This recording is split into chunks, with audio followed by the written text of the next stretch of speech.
মই শ্ৰী হিমন্ত বিশ্ব শৰ্মাই ঈশ্বৰৰ নামত শপত খাই কওঁ যে বিধিৰ দ্বাৰা স্থাপিত ভাৰতৰ সংবিধানৰ প্ৰতি মই প্ৰকৃত বিশ্বাস আৰু আনুগত্য পোষণ কৰিম।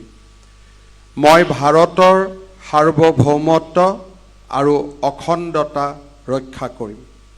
মই অসম ৰাজ্যৰ মুখ্যমন্ত্ৰী স্বৰূপে বিশ্বস্ততাৰে আৰু শুদ্ধ অন্তঃকৰণেৰে মোৰ কৰ্তব্য সম্পাদন কৰিম আৰু মই ভয় বা পক্ষপাত, অনুৰাগ বা বিদ্বেষ নোহোৱাকৈ সংবিধান আৰু বিধি অনুসাৰে সকলো প্ৰকাৰ লোকৰ প্ৰতি ন্যায় আচৰণ কৰিম।